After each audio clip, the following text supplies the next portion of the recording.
I'm going to be speaking about Islam, the misunderstood religion. There is no doubt that Islam is one of the most misunderstood religions in the world today. Sometimes this is to do with pure ignorance. Sometimes this is also to do with negative propaganda in the media.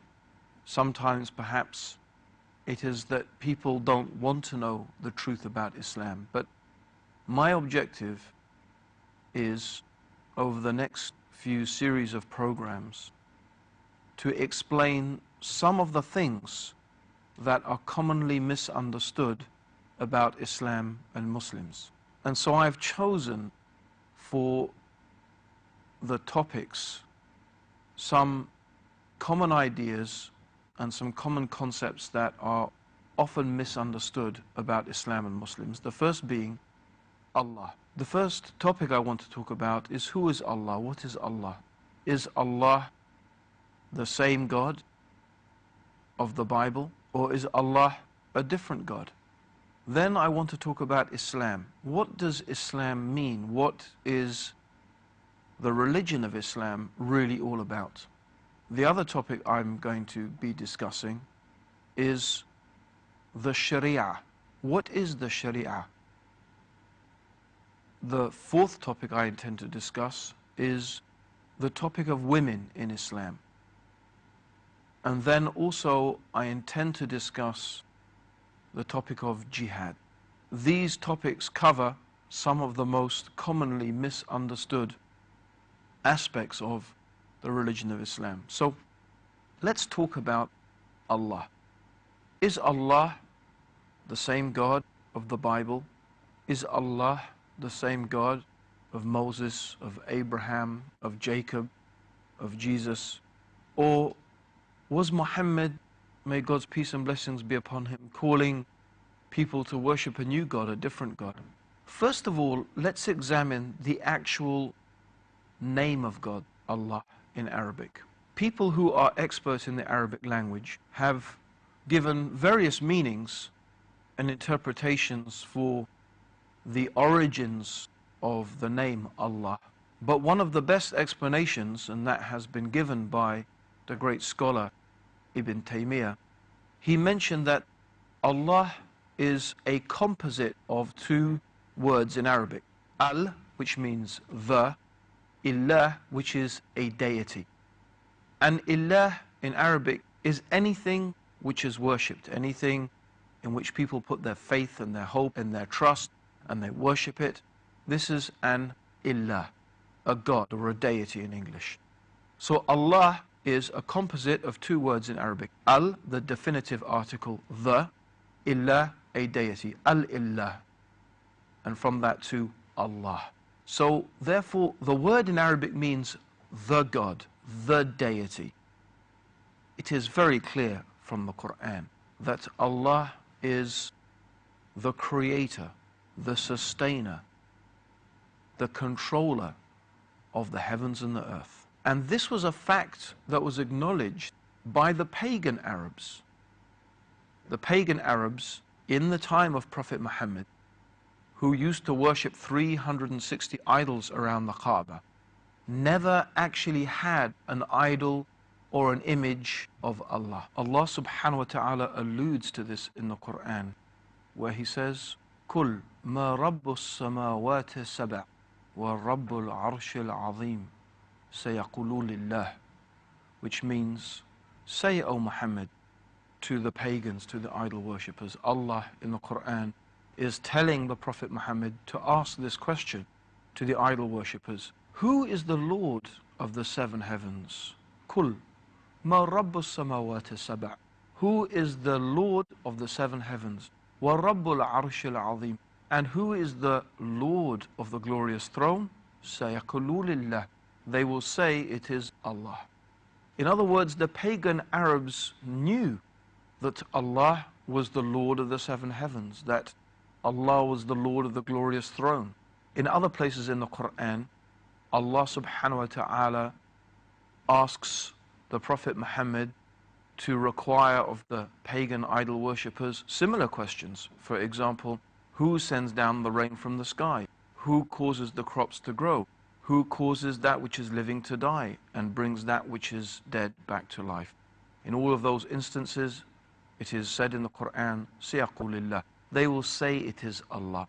In other words, the pagan Arabs recognized that Allah was the Lord, the Rabb, that He was the creator, the sustainer, that He caused the rain to fall, the crops to grow. He gave life and caused death. So this is a fact that the pagan Arabs knew and they recognized. Similarly, Jewish Arabs or Jews who were living in Arabia at the time, and Christians until today who speak Arabic, refer to God as Allah.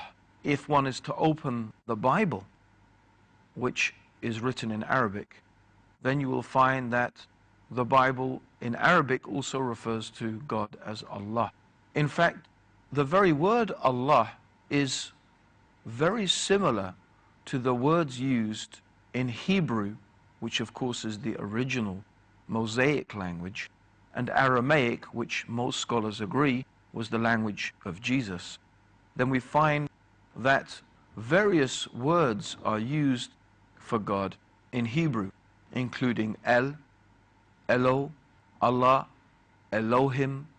All of these bear a striking similarity to the Arabic word for the Creator, Allah. The Aramaic word for God is almost exactly similar to the Arabic. The Aramaic term, and this is the language that was supposed to, or scholars believe that was used by Jesus, is Allah. Almost exactly the same as the Arabic term Allah. So this is not surprising, in fact, because both Hebrew and Aramaic are Semitic languages. And Hebrew and Aramaic and Arabic are, in fact, very similar languages. So therefore, both in terms of the actual name of God, Allah, and of course, more importantly, the concept of God, the idea that Allah, the Creator, the God, is a transcendent being, that God is different and distinct from the creation. God is the one who has brought the universe into existence, who has created it, who sustains it, who knows all and hears all, and who guides all things within this universe to what is good for them and to what is best for them. This concept, therefore, of God, of Allah, of the Creator, is also the same concept that is shared by Judaism and by Christianity. And indeed many other religions also have, in different ways and in different respects, a similar basic fundamental concept of a supreme transcendent being who has brought all things into existence and sustains them and maintains them. So this is a fact that the pagan Arabs knew and they recognized. Similarly, Jewish Arabs or Jews who were living in Arabia at the time, and Christians until today who speak Arabic, refer to God as Allah. If one is to open the Bible, which is written in Arabic, then you will find that the Bible in Arabic also refers to God as Allah. In fact, the very word Allah is very similar to the words used in Hebrew, which of course is the original Mosaic language, and Aramaic, which most scholars agree was the language of Jesus. Then we find that various words are used for God in Hebrew, including El, Elo, Allah, Elohim. All of these bear a striking similarity to the Arabic word for the Creator, Allah. The Aramaic word for God is almost exactly similar to the Arabic. The Aramaic term, and this is the language that was supposed to, or scholars believe that was used by Jesus, is Allah. Almost exactly the same as the Arabic term Allah. So This is not surprising, in fact, because both Hebrew and Aramaic are Semitic languages. And Hebrew and Aramaic and Arabic are, in fact, very similar languages. So therefore, both in terms of the actual name of God, Allah, and of course, more importantly, the concept of God, the idea that Allah, the Creator, the God, is a transcendent being, that God is different and distinct from the creation. God is the one who has brought the universe into existence, who has created it, who sustains it, who knows all and hears all, and who guides all things within this universe to what is good for them and to what is best for them. This concept, therefore, of God, of Allah, of the Creator, is also the same concept that is shared by Judaism and by Christianity. And indeed many other religions also have, in different ways and in different respects, a similar basic fundamental concept of a supreme transcendent being who has brought all things into existence and sustains them and maintains them. The Quran sums up this belief in God in a very beautiful surah, a very beautiful chapter of the Quran called Surah Al-Ikhlas. And Surah Al-Ikhlas goes like this: Qul huwa Allahu ahad, Allahu samad, lam yalid wa lam yulad, wa lam yakul lahu kufuwan ahad. Which means, say, He is Allah, the One. The term ahad in Arabic means one and alone. This negates any concept that someone or something shares in the divinity of God, shares with God's complete power and control over all things. So God is alone. Ahad means not only one but alone. And Allahu Samad, which means Allah is as-Samad. As-Samad means that Allah is the one upon whom all things depend. Everything depends upon Allah. Every atom of the universe, every creature, every object, animate and inanimate, depends completely and entirely upon Allah, while Allah depends upon nothing. Allah is in fact completely self-sufficient and free from all wants and free from all needs. This is all understood in the term as-Samad, lam yalid, which means that God is not begotten. No one has given birth to God. God is not the son or the daughter or the child of anyone or anything. This is emphasizing and making clear that Allah is distinct and separate and different from the creation. Walam yulad. And also Allah is not the begetter. Allah is not the begetter, nor is He the begotten. Lam yalid, God is not the begetter, walam yulad, and nor is He begotten. So this also teaches us that Allah is not in any real physical sense a father, because God is not a creature to beget, to have intimate relations with, for example, a woman in order to beget a child. So the Quran makes it very clear that Allah is distinct and separate and unique from His creation. Lam yalid wa lam yulad. And finally, this brief chapter of the Quran concludes, وَلَمْ يَكُلْ لَهُ كُفُوًا أَحَدٌ. And there is nothing that can be likened unto Allah. Whatever we can imagine, whatever image that we could put into our head, Allah is not like that. Allah is not like any created thing. Allah is not like the moon. Allah is not like the sun.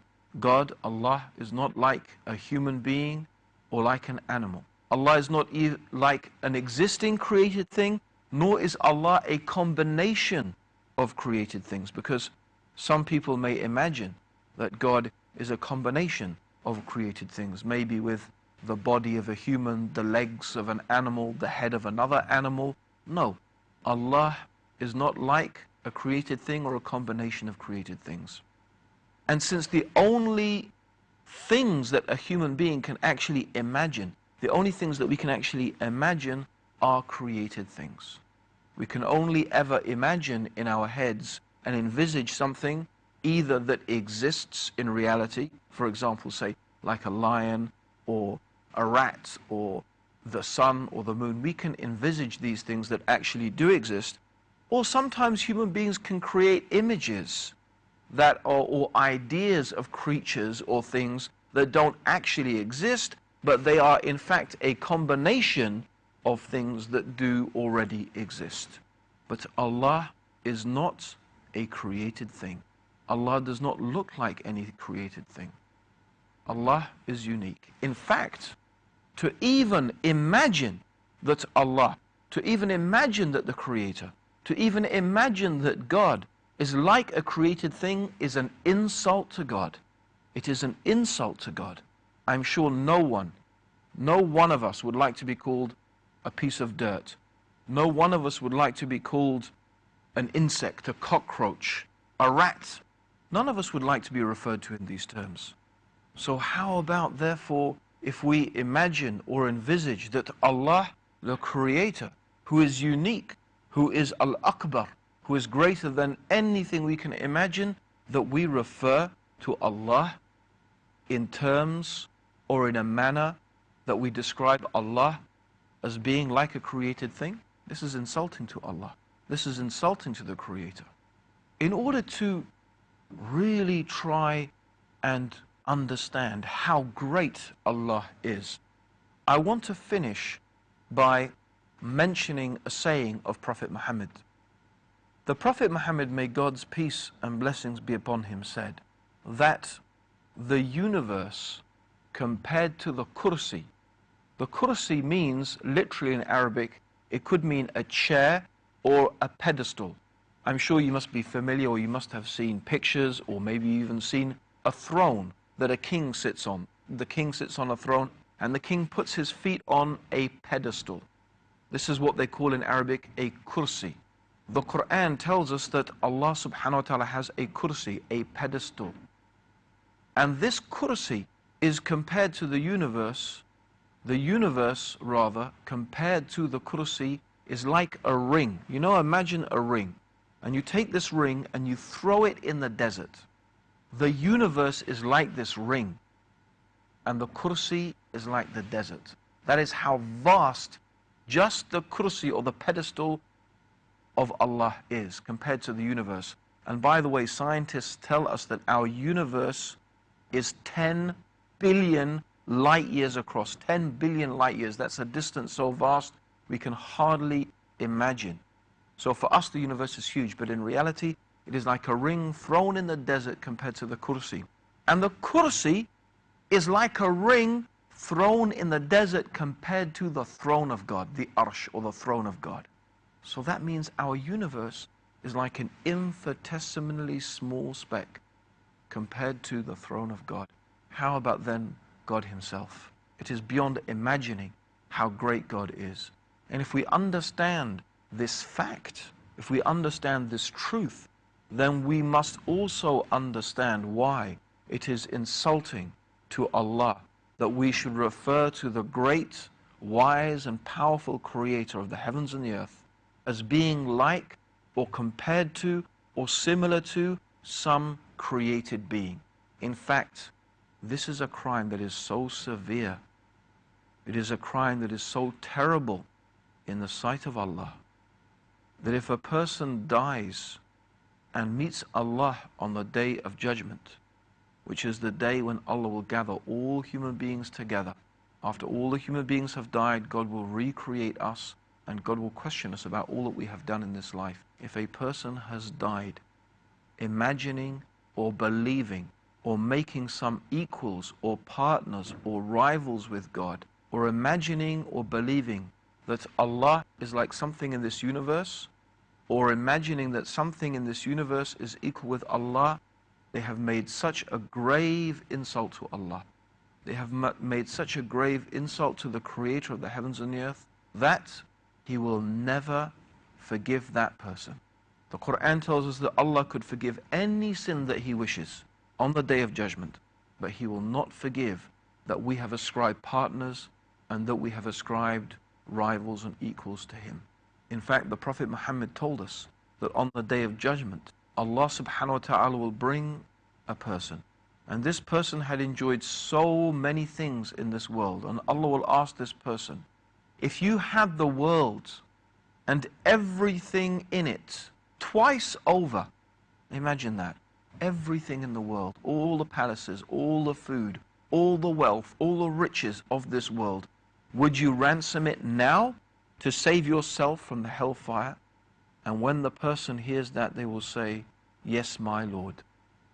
And Allah will say to that person, I asked you for less than that. I only asked you that you should worship me and worship only me.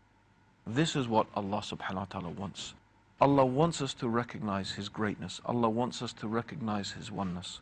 And of course, in this respect, this is where Islam differs with some aspects of Judaism and some aspects of Christianity, because we believe that the concept of God has become corrupted. The God is the one God. Allah is the one creator. But in some respects, that concept and that idea of God has been corrupted by other religions. And the purpose, therefore, of the Quran is to return human beings to that correct and that pure and that true understanding, which is in fact deeply imbibed within our own consciousness, our own nature. We believe our very nature helps us to understand this fact. It's what is called in Arabic fitra, the natural disposition.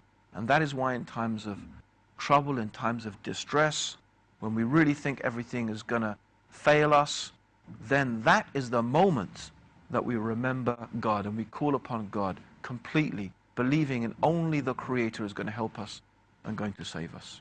So to conclude, the concept of God in Islam is a universal concept. The God of the Quran is essentially the same God as the God of Moses, the God of Abraham, the God of Jesus, the God in the Bible. And in fact, Allah is the same God that is universally recognized by human beings all over the world. Allahumma salli ala Muhammadin wa ala alihi wa sahbihi wa sallam.